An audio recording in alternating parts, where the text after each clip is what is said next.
네, 세계 눈 우리 눈 외교부 제1차관을 지낸 최종건 연세대 교수와 함께합니다. 어서 오세요. 네, 안녕하세요. 일주일이 빨리 돌아오죠?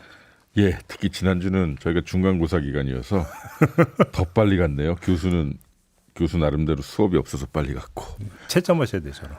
예, 교수란 직업이 강의하고 채점만 없으면 참 좋은 직업인데 채점이 참 어려워요. 그건 지금 문호동 유임금을 주장하시는 거 아닙니까? 아니요, 뭐 그렇다는 거죠. 작은 욕망이죠, 작은 욕망. 학생도 듣고 계십니다. 예. 알겠습니다. 오늘 좀 외교 얘기를 좀 해야 될 것 같은데요. 네. 정상 외교. 그러니까 네. 대통령이 중심이 된 정상 외교 말고 다른 외교에 대해서 오늘 좀 얘기 좀 했으면 좋겠습니다. 그래서 좀 하나하나 좀 얘기 좀 했으면 좋겠는데 총리가 있잖아요, 대한민국에. 네. 그러니까 총리가 외교 무대에 서는 경우도 저는 종종 뉴스를 통해서 접한 바가 있는데 대통령이 중심이 된 정상 외교와 총리 외교는 어떻게 다른 겁니까? 예, 우리나라의 국력이 많이 강해졌죠. 그리고 또 대한민국의 대통령이 가야 할 곳이 많아요, 기본적으로. 그런데 국제사회에서 네. 부르는 경우 그렇게 많습니까? 아, 그럼요. 일단 와달라고? 예. 하긴 뭐 문재인 정부 기간을 한 해를 딱 집어서 계산을 해보니까 문 대통령 경우에는 약 한 달 한 10일 정도를 외국에 체류했던 해가 있더라고요. 1년 중에? 예, 그 왜냐하면 기본적으로 대한민국 대통령이 우리나라 대표에서 참석해야 되는 다자회의가 기본으로 있어요. 맞아요. 예. 유엔 총회 매년 9월에 있고요. 예. 아세완 플러스 3 그렇죠. 그리고 동아시아 정상회의라고는 EAS 그리고 G20도 있고요. 에이펙도 있고. 에이펙도 있고 가끔 G7에서 불러주죠. 그리고 동시에 또 양자 방문이라고 해서 예를 들어서 뭐 유엔 총회를 뉴욕에 갔다 치면 간 김에 뭐 중남미 한번 들러야 되고 캐나다 들르고 뭐 이런 경우도 있고요. 옛날에 아셈도 있었고. 예, 아셈도 있어요. 아셈도 가야 되고요. 그리고 또 우리나라에 방문하는 이런저런 정상들도 받아야 되고요. 그리고 방한 외교도 해야 되고, 진짜 많네. 실무 외교도 해야 되고, 네. 국빈 방문도 해야 되고, 또 지역을 돌아봐야 되는 순방 외교도 해야 돼요. 기본적으로 대한민국 대통령의 외교라고 하는 것은 국정의 중요한 부분이고 예전과 비교할 수 없을 정도로 그 양과 횟수와 범위는 매우 성장했습니다. 자, 그럼 여기 잠깐. 네. 최근에 일각에 윤석열 대통령이 너무 해외를 자주 나간다라고 이제 비판하는 목소리도 듣는데 이거는 좀 이렇게 적절한 비판은 아니라고 보십니까? 저는 그 냉정하게 생각할 때가 된 것 같아요. 예. 대한민국 대통령이 해외에 뭐 보통 명사로 얘기하면 출장, 네. 그러니까 순방 외교하는 거는 전 당연한 거고 너무 많이 나간다라는 표현은 조금 현실에 맞지 않는 것 같아요. 네, 적절한 비판은 아니다. 그러나 우리나라는 조금 뭐가 좀 변해야 될 것 같아요. 뭐냐 하면 이 소위 정상 외교를 대통령한테만 맡겨놓는 것은 안 돼요. 이건 제가 좀 조심히 말해야 돼요. 윤석열 대통령을 지지하든 안 하든 상관없이 우리나라의 어깨가 이만큼 넓어졌으니 대한민국은 투탑 외교 혹은 심지어 국회의장과 뭐 주요 정부의 임무를 포함한 쓰리탑 외교까지도 가능해야 돼요. 제가 몇 가지 예를 들어서 말씀드릴게요. 예. 중국, 우리 옆나라 중국은 투탑 외교를 합니다. 얼마 전에 서거하신 리커창 총리도 외교를 하셨지만 한미일 정상회담 오면은 총리가 오잖아요. 주석이 오지 않고. 한중일 예. 한중일 정상. 그러니까 역할 분담을 합니다. 주석과 총리가 번갈아서 아프리카 전역을 다 순방합니다.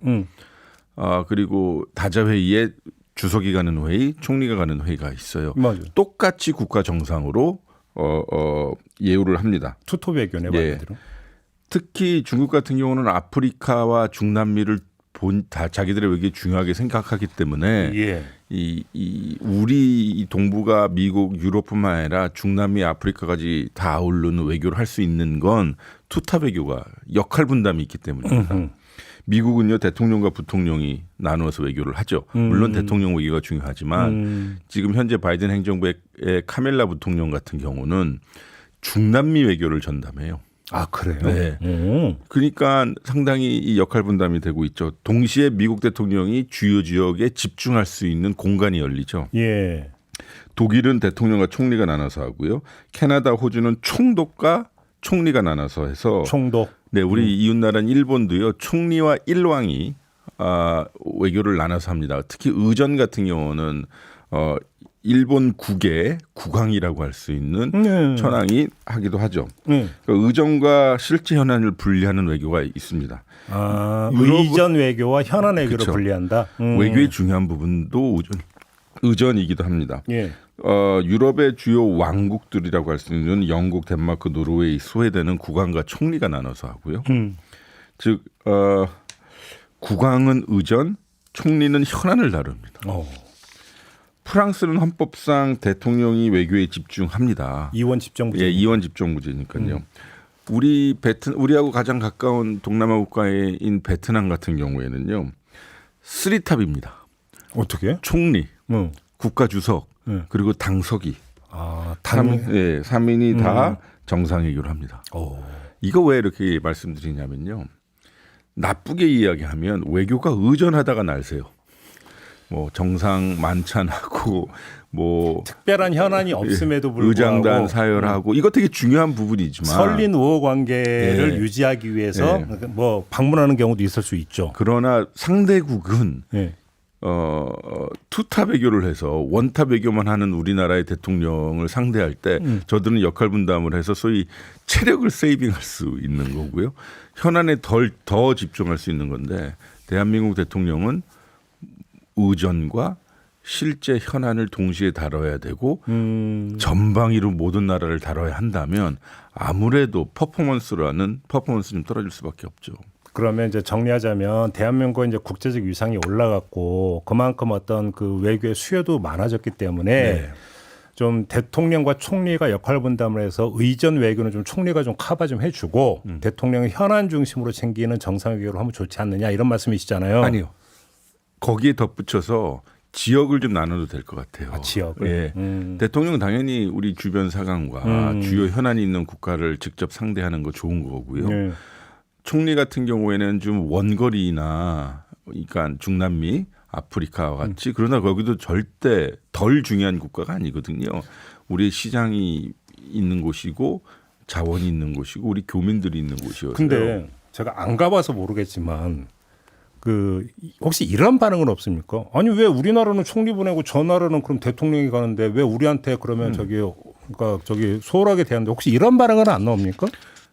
뭐 저야 항상 그 비교의 기준이 문재인 정부 아니겠어요? 네. 문재인 정부 기간 우리 신남방 정책, 그다음에 신북방 정책을 적극적으로 했는데요.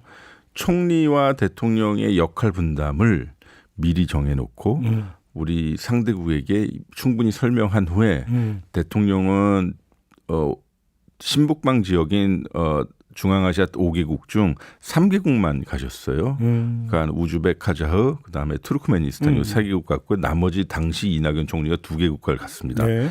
그러면 여기서 총리가 뭐 대통령이 하는 거 총리가 뭐야? 근데 여기 사실 총리가 가셔서 상당히 현안에 집중하고 그들 국가와 충분히 소통해서 결과를 도출할 수 있다면 그건 매우 중요한 입장에 서게 되는 거고 그러면 성과가 나는 거거든요.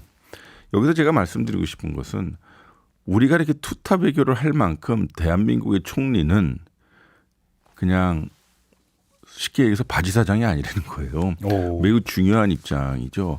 아니 세계 6위의 군사 대국, 세계 10위권의 경제 대국의 행정부의 2인자인 총리는 국무위원 제청권과 그 중앙 인사에 대한 관리 감독권과 행정권을 가지고 있는 사람이어서 일종의 책임 총리제를 하게 되면 이 간단한 분이 아니거든요. 그러니까 매우 무게감이 있고 대표성이 있어서 외교를 할 수 있어야 되죠. 알겠습니다. 이게 중요한 것은 대통령이 얼마만큼 외교에 집중하게끔 만드는데 역할과 지역을 분담하면 좋을 것 같습니다. 두 번째, 그러니까 총리 외교 말고 네. 의원 외교 영역 있잖아요. 네. 특히 이제 국회의장도 이제 해외 순방을 종종 하던데 이 필요성은 어떻게 봐야 되는 겁니까? 일단은 참 외교가 많아졌어요, 그렇죠? 그러니까 대통령이 하는 외교, 장관이 외교관이 하는 외교가 있고요. 예. 그다음에 의원들이 하는 외교가 있는데 이 의원 외교라고 하는 것이 공공 외교의 한 분야이기도 합니다. 공공 외교라고 하는 것은 상대방 국가, 상대방 국가의 국민, 그다음에 상대방 정치인, 기업인을 상대로 우리가 요구할 수 있는 것, 이해관계를 충분히 설명하는 거거든요. 이때 가장 효율적이고 의미 있는 분야가 의원 외교입니다. 네. 왜냐하면 민주주의 국가일수록 입법부의 힘이 센 건 당연한 건데 그렇죠. 입법부는 우리나라의 다양한 요구와 정치 현황을 담아내는 그릇이라고 한다면 상대 국가도 그럴 거 아닙니까? 민주주의 국가일 때. 그러면 서로 정말 외교적으로 표현하면 투명한 소통. 좀 우리 거리의 말로 편하게 하면 적나라하게 직설적으로 소통할 수 있는 거거든요. 그러니까 니네 대통령하고 친하니까 좀 이런 것 좀 얘기해줘라는 소위 민원성 발언부터 네. 우리가 지금 이런 상황이야. 그러니 아마 행정부가 너희들이랑 협상하는데 어려울 거야라고 하는 보다 투명한 소통이 가능할 거고요. 그리고 입법부 수장인 대한민국 국회의장은 일단 어쨌든 우리나라 의전 서열 2위여서 네. 이분이 갖고 있는 무게감 역시 무시 못하고요. 또 의장으로 해외 방문 시에 상대 국가의 당연히 카운터파트인 입법부 수장을 만날 수 있을 뿐만 아니라 때로는 그 행정부 수장 혹은 국가수반도 만나서 네. 우리의 현안 또 우리의 정치 사항을 보다 효율적으로 설명할 수 있는 사람이죠. 네. 그 민주주의 국가에서 입법부의 수장이 갖는 무게감이 큰 만큼요. 그러니까 무게감이 크다는 것은 양국 간의 협정을 의회가 비준하기도 하고요. 그렇죠. 그리고 예산도 의회에서 심의하고 결산하기도 하고. 그렇죠. 그래서 양국 간의 여러 가지 필요한 프로그램에 관해서는 의회가 사실상 열쇠를 가지고 있는 거고요. 관련 법안도 의회가 통과시키는 거므로 예. 의장의 외교 활동도 행정부의 외교 활동을 보완할 수 있는 중요한 플랫폼이라고 저는 생각을 해요. 자, 근데 여기서 하나 그러면 의장 말고 국내에서 특정한 어떤 정치적 갈등 요인이 발생을 했는데 네. 그게 국제적으로 얽혀 있어가지고 네. 그러니까 의장이 해외 나갈 때 여야 의원을 이제 두루 막내서 이제 같이 가는 경우 말고 네. 특정 정파의 의원들이 네. 특정 나라에 가서 의원 외교를 하는 경우가 있잖아요. 네. 이건 어떻게 평가를 해야 되는 겁니까? 사실 다시 민간인으로 돌아와서 보니 네. 그리고 제가 차관이었을 당시를 회고해야 할 시간을 갖고 나면 어떨 때는 아마 얄궂은 시간, 그 당시에 야당 의원들 좀 말릴 걸 하지 못하게 할 걸 이런 생각도 들어요. 단 행정부 입장에서는 의원 외교는 초당적인 사안이므로 매우 진지하고 적극적으로 지원해 줘야 해요. 그 사람들이 어떤 정파적 의도를 가지든 간에 행정부가 나서서 의원들의 외교를 막는다면 그건 민주주의 아니거든요. 그렇죠. 그래서 의원 외교는 기본적으로 행정부의 전령사 역할도 하고요. 다양한 소통의 창구라는 데도 중요하고요. 또 외교적으로 불편한 국가들끼리 의원 외교의 중요성이 부각돼요. 네. 예를 들어서 지금 중동 문제 많이 어렵잖아요. 근데 한국의 어떤 국회의원들이 팔레스타인을 간다. 이스라엘을 방문한다. 라고 했었을 때 행정부의 주요 인사가 가는 것보다 덜 정치적으로 부담스럽거든요. 국제적으로 의원들은 보다 좀 자유로운 영혼들이니까요. 그래서 공식과 비공식의 중간지대입니다. 의원 외교는. 네. 또 여당 의원 같은 경우는 행정부의 메시지와 의도를 좀 편안하게 전달할 수 있는 전령사라는 거 아까 말씀드렸지만 단 야당 의원이 해외에 나가서 자국 정부를 비판한 경우도 있죠.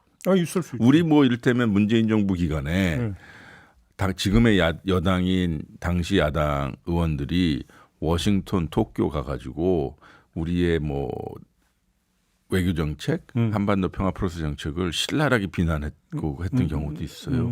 지금도 우리 그 민주당 쪽도 미국이나 주요 국가에 가서 지금 현 윤석열 정부의 안보 정책을 비판할 겁니다. 저는 이거 괜찮다고 봐요. 괜찮다. 민주주의니까요. 예. 국회의원들은 더 자유로우니까요. 미국은 이걸 잘 활용하고 있어요. 특히 한미 간에 이걸 잘 사용하고 있죠. 예를 들어서 제가 몬타나주의 상원 의원이에요. 한국을 꼭 가야 돼요. 그럼 대충 두 가지 현안을 가지고 오죠. 어떤 건데요? 몬타나가 그 미국산 소고기 수출 1위 주거든요. 아, 그 주가? 네. 그러면 우리나라는 최고 시장이죠. 그럼 뭐 더 수입을 확대하라. 여기 와가지고 농협 회장을 만난다든지. 말 그대로 몬타네주 대표를 자격으로 와서. 왜냐하면 자기 지역구의 현안이기도 하지만 그렇지. 양국 간의 중요한 현안이기도 하여서 우리나라에 와가지고 우리 국회 농축산 그 위원회일까요? 거기 가가지고 관련 의원들도 만나고 또 농림수산부 장관들 만나서 팍 얘기할 수도 있겠죠. 뭐 무기 팔 때도 그렇고 무역 압력을 할 때도 그렇고. 그래서 우리도 거기에 대해서 위축되지 않고 의원들이 해외에 나가서 반대를 하든 찬성을 하든 저는 적절하게 전달하고 메시지를 전파할 수 있다면 상대 국가도 야 대한민국 사정이 복잡하구나 그렇죠. 라고 알 수 있는 거죠. 아, 그렇죠. 그러니까 어떤 현안에 대해서 반대 의견을 해외에 나간다고 해서 저 사람들 매국노야 라고 하는 시대는 이제 지났다고 봐요. 근데 가만히 생각해보면 야당 의원이 나가서 막 안 돼. 막 그 목소리 높이면 그게 우리 정부의 협상력을 올려줄 수 있는 거잖아요. 맞습니다. 거꾸로. 야, 너하고 나하고 지금 우리 때 이랬거든요. 방위비 분담금 협상할 때 트럼프 대통령이 그 방위비 분담금 10배를 올려달라고 처음에 얘기해서 그러니까 over my dead body 내 죽은 몸을 밟고 지나가라라고까지 우리 측이 얘기했으니까요. 그 중에 이유 하나가 국회 가서 절대 통과 안 되고 국민이 반대한다. 반미가 일어난다. 그게 상대방이 그럼 너희 나라 왜 그 정도밖에 안 돼라고 이야기하기보다는 야 너희 나라 정말 민주주의구나. 우리도 사실 그래. 미국도 가장 잘하는 게 절대 상대방 국가의 이야기를 못 들어줄 경우에 미국 내 법이 그래. 그러니까 이제 여기서 이제 이런 부분이 있더라고요. 그러니까 다른 것 몰라도 외교는 초당적으로 협력해야 된다는 얘기를 거의 레토릭으로 하는데 거꾸로 하면 국내에서는 오히려 반대 목소리를 내고 막 비판 목소리를 내는 게 결과적으로는 외교 협상력을 올리는 방법일 수가 있다. 이런 얘기도 하더라고요. 협상력을 올리는 방법인데 협상력을 올리는 임무는 행정부에 있다는 거죠. 그렇죠. 그러니까 민주주의이기 때문에 반대 의견이 나올 수 있고 의원들이 해외에 나가서 반대하거나 시민사회단체도 마찬가지죠. 뭐 한일 관계 관련해서 우리 시민사회단체들이 일본의 자기랑 유사한 생각을 가지고 있는 시민사회단체와 연계하여 그렇죠. 한일 간의 이런 저런 정책을 반대하고 비판하거든요. 그러면 그것을 그걸 활용해서 협상력을 올리는 거는 정부인데 그건 그때야말로 정부의 능력이 나오는 거고. 아, 우리도 해주고 싶은데 지금 우리나라 지금 봐라. 너도 알지 않냐 이렇게 가는 거죠. 근데 요새 돌아가는 것들을 보면 실력이 운명이다라는 생각이 들어요. 그건 또 뭔 말씀이세요? 아니 뭐 우리가 반대하면 그것을 참 잘 활용해야 되는 정권의 실력이 기본이어야 되는데 뭐 자꾸 이상한 스티커를 붙이잖아요. 반국가 세력인이 등등해서.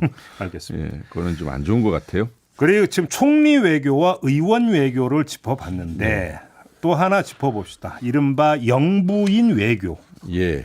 민감한 부분이네요. 영부인 외교에 고유 영역이 있는 겁니까? 어떻게 봐야 되는 겁니까? 일단 한 가지 먼저 자락을 깔아놓고 가야 되는 것이요. 우리가 지금 이야기했던 의원, 대통령, 총리, 뭐 외교장관 등등은 법률이 정한 바에 의한 소위 업무 분장이 있고 헌법이 규정한 국무위원으로서 해야 되는 고유의 영역이 있어요. 근데 민주사회에서요. 유일하게 결혼이라는 것을 통해서 획득한 지위가 영부인이라는 지위예요. 아, 그렇게 되나요? 헌법에는 헌법에는 영부인이 없죠. 뭐 장관 부인이라고 해서 뭐 특별한 특권이 있는 것도 아니에요. 우리나라 법률 체계에서 영부인이라는 공직은 없죠. 맞습니다.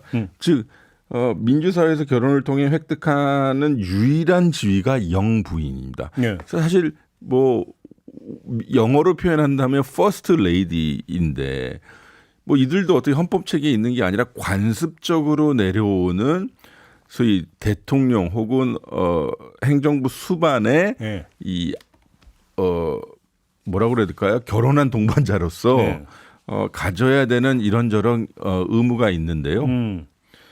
저는 두 번째로 자락을 깔고 싶은 것은 영부인 외교가 제대로 인정받지 못하고 있는 상황이 좀 안타깝다. 그럼 무슨 말씀이세요?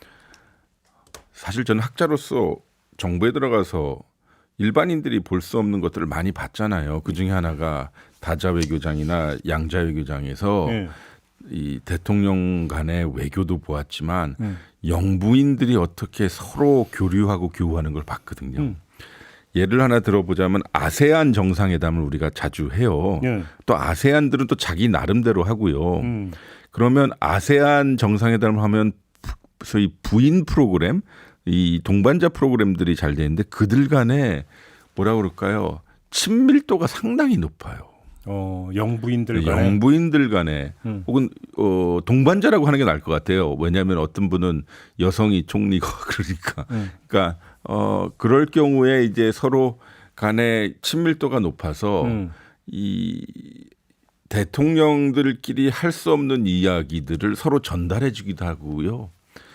뭐 하드한 그러니까 어려운 민감한 토픽보다 좀 소위 우리 공공외교 영역의 중요한 사안들 이를테면 야 너희 나라에 우리 문화원 같은 건 좀 하나 있었으면 좋겠어. 혹은 우리나라의 너희 나라 문화가 상당히 좋은데 그것 좀 어떻게 우리 국민들에게 제대로 알려줄 수 있을까라는 식의 중요한 거고요. 또 영부인이 그 방문하는 국가의 그 주요 유적지는 그 호스트 국가가 지금 영부인께서 그 방문해 주길 바라는 데가 있어요. 예를 들어서 그러면 김정숙 여사가 이집트에서 뭐 피라미드인가 네. 거기 가서 국내에서 논란이 되게 된 적이 있었잖아요. 이제는 좀 이야기할 수 있지만 이집트는 이해를 못하는 거예요. 우리나라의 이런 논란을 왜냐하면 이집트에서 대통령의 일정이 공식 일정이 바쁘셔서 안 되니 영부인께서 이집트의 피라미드를 좀 방문하셔서 좋은 그림을 가지고 예. 대한민국 국민들에게 홍보를 해주시면 이집트한테 좋은 거 아니에요? 그 이집트 홍보다 그러니까. 예. 아니, 그러니까 이집트 입장에서는 그거를 이집트 입장에서는 그렇죠. 근데 우리는 갔죠.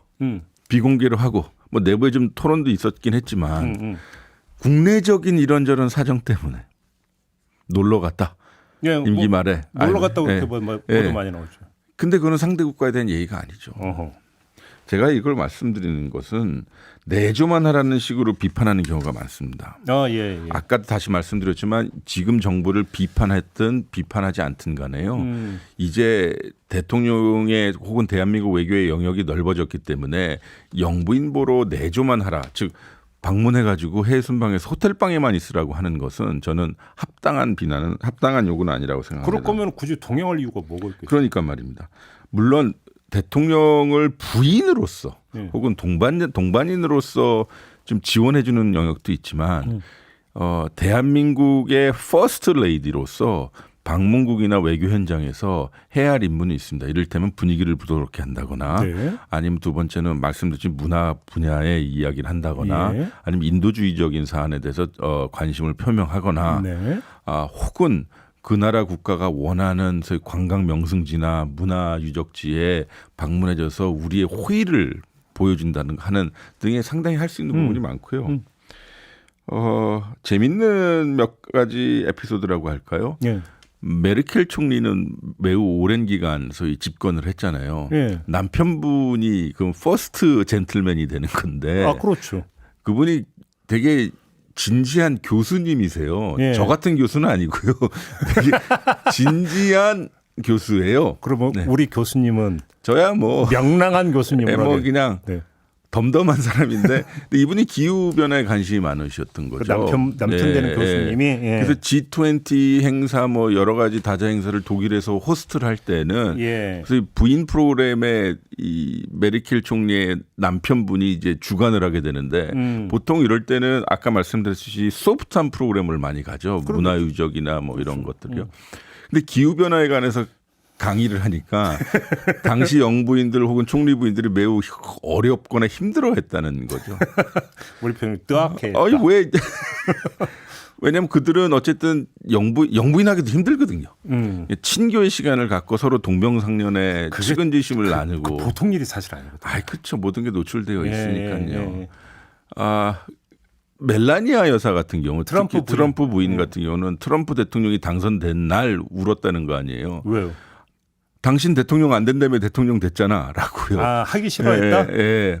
근데 어쨌든 백악관 가가지고 그 삶이 너무 힘드니까 우울증 비슷한 게 있었는데 2017년 가을에 서울에 방문해서 김정숙 여사와 소위 동병상련의 정을 낳아야 되는 거 아니에요? 무슨 동병상? 아니 멜라니아 같은 경우는 영어도 미국 사람처럼 유창하게 못하고 원래 저 동유럽 출신이죠.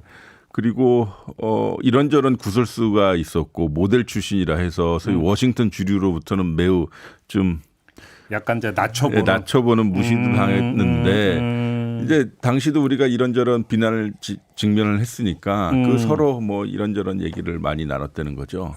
제가 사실 공개할 수 있는 이야기가 많은데 어떤 분들은 현직에 아직 계셔서 지금 소위 전직 위주로 말씀드리는 거죠. 한일 간에 상당히 아베 문재인 사이가 안 좋고 현안의 차이가 있었지만 그 아베 총리의 부인인 아키아 여사하고 김정숙 여사하고는 사이가 정말 좋았거든요. 아베 부인이 그렇게 한류에 되게 관심 많았던 인물이라고. 그럼요. 그래서 두 분이 사실 우리 표현을 하면 사실상 그 케미스트리도 좋았고 잘 통했다. 잘 통했다. 뭐 여러 가지 외교 현안에 대해서도 좀 이렇게 그 부드럽게 하려고 하는 노력을 많이 했다. 그러니까 제 말씀은 뭐냐면 어떻게 사람 사는 일이고 외교도 중요한데 이게 정말 심각하고 국익이 중요하지만 결혼 때문에 어쩔 수 없이 영분이 된 그분들은 그분들의 역할을 인정해주고 그것을 국가가 특히 대통령실이나 혹은 예전에 청와대가 부속실을 통해서 했듯이 잘 조율되게 관리하면 되는 것이라고 생각을 해요. 그럼 여기서 김건희 여사 관련된 논란 몇 가지 좀 여쭤볼게요. 첫째, 그러니까 지금 그 사우디에 방문했을 때 그 말을 쓰다듬었다는 사진 가지고 이게 논란이 되는 사안입니까? 어떻게 보세요? 논란을 키우잖아요. 어떻게? 저는 영부인 사진도 되게 중요한 국가 이미지라고 생각해요. 그것 하나에 잘하고 깔아놓고요. 그러나 그것만 계속 나오면 안 되죠. 그러니까 소위 주부를 딸 때 주인공은 당연히 대통령이고, 그렇죠. 그다음에 두 번째 주인공은 상대 국가 원수여야 되고, 그렇죠. 세 번째는 이제 소위 대통령 부부여야 됩니다. 부부. 그러니까 영부인 단독이 아니라 그러니까 우리 대통령 부부가 방문국에 소금 외교 활동에 나오는 것들을 보여주면 국민들로 하여금 어떻게 좀 프라이드를 느낄 수 있거든요. 자긍심 같은 거를. 물론 사진적으로 영상적으로 어떻게 기법이 하나 다르긴 하지만 개념적으로는 그렇다는 거고요. 때로는 영부인의 단독 샷도 아까 제가 처음 말씀드렸던 방문국의 중요한 사안들, 사진들, 배경을 보여주면 그걸로 족한데 여기서부터 좀 말을 조심해야 되지만 늘 여사를 위한 여사에 의한 사진들 같잖아요. 쉽게 말하면 본말이 바뀌어 있다. 주객이 전도됐다. 네. 혹자는 그러더군요. 외교가 영부인의 허용의 대상이 돼서는 안 된다. 그럼 그러니까, 그 얘기에서 하나만 더 여쭤볼게요. 그 쇼핑 논란이 있지 않았습니까? 그건 어떻게 평가해야 되는 겁니까? 왜 한숨을 쉬세요, 그렇게? 우리 앵커님한테 배운 거죠. 저는요. 인간적으로 봤었을 때 영부인이 대통령의 주요 일정 중 시간이 남은 경우가 있어요. 있겠죠. 그럼 영부인이 뭐 그 호텔에서 자기 정비의 시간을 갖거나 휴식의 시간을 가질 수도 있겠고요. 또 한편으로는 비공개 일정이라 할지라도 호텔 주변을 산책할 수 있다고 봐요. 전 그것이 오히려 그 시민들과 교감할 수 있는 중요한 이 기회라고 봐요. 그 나라 시민들은 되게 친근하게 느끼겠죠. 그리고 가다가 상점 있으면 저 들어갈 수도 있다고 봐요. 근데 그 현지 언론에 의해서 포착이 된 거잖아요. 그럼 사후 처리를 정확하게 하면 좋아요. 사후 처리라 하면? 제가 방금 말씀드렸다시피 산책을 나갔었다. 그런데 가게가 있어서 한번 들어가 봤다. 그리고 뭐 쇼핑을 했든 안 했든요. 본인들은 안 했다고 주장을 하니까요. 경호원들이 그렇게 많이 했어요. 그러니까 그런 것들은 좀 잘 속아내면 되죠. 그러니까 물론 쇼핑을 위해서 순방을 나간다 건 절대도 안 되고요. 순방을 나가서 뭐 쇼핑을 한다도 사실 판단의 영역이어야 하지만 영부인이 이렇게 저렇게 현장에서 산책을 하고 혹은 비공개 단독 일정을 가졌다는 그 이유 하나만으로 저는 비난한다는 건 안 되는 겁니다. 제가 드리고 싶은 말씀은 그래서 영부인의 처신도 중요한 거고 그래서 이 대통령실의 종합적 관리가 중요한 것인데 마치 영부인은 민간이니까 영부인 혼자 알아서 해라는 식으로 혼자 이렇게 떨어져 나와 있는 것처럼 보이면 우리나라 국격에도 맞지 않아요. 지금 중요한 말씀, 그러니까 그 영부인의 처신도 중요하지만 그보다 더 중요한 것은 대통령실의 관리가 중요하다. 그 말씀하니까 하나만 더 여쭤볼게. 지금 김건희 여사가 해외 나가면 거의 일정이 공개가 안 되거나 기자들의 동행 취재를 불허하고 있거든요. 이건 어떻게 평가를 해야 되는 겁니까? 그건 제가 잘 모르겠어요. 근데 어색하죠. 어색합니까? 예, 왜냐하면 어쨌든 국비로 나가신 거고요. 네. 국비로 나간 만큼 이 용산 대통령실에서는 혹은 외교부와 협의하여 여사의 프로그램을 만들어야죠. 그리고 그 프로그램은 만약에 50% 정도는 공개가 돼야 되는 일정이어야겠죠. 50% 정도. 이를테면요.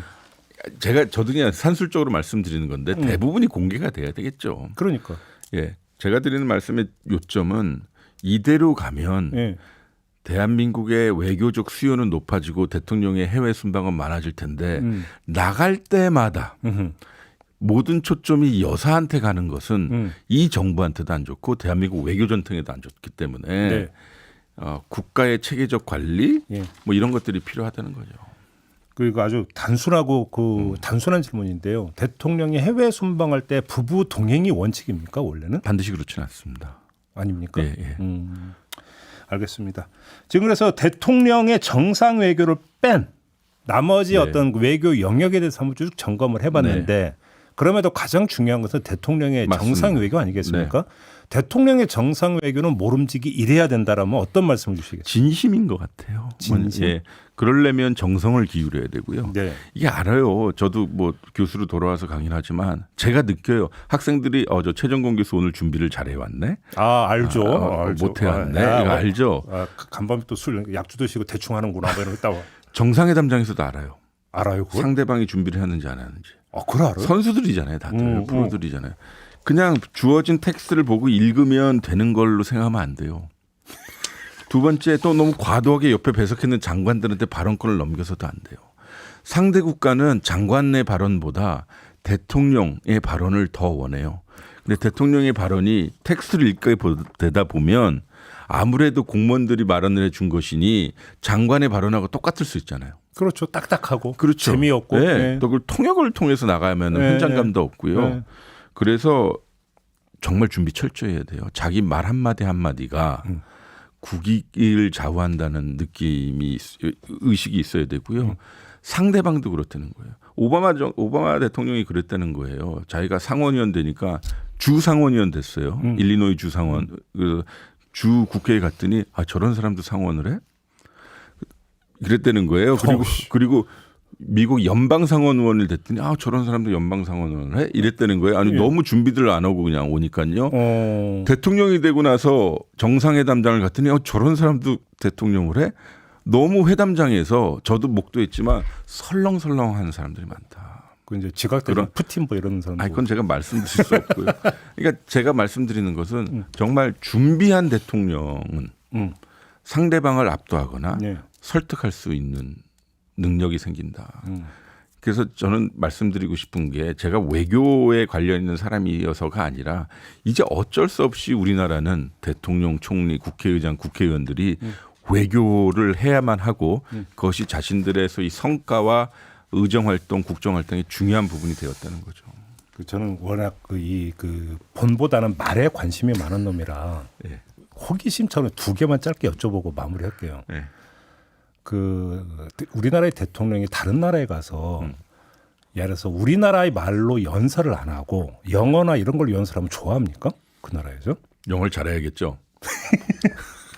아니 뭐 일단은 노력하고 있구나라. 물론 영어권에 가야겠죠. 원칙은 어떻게 되는 거예요? 대한민국을 대표해서 갔기 때문에 우리나라 말로 해야 되는 거 아니냐라는 얘기도 있던데.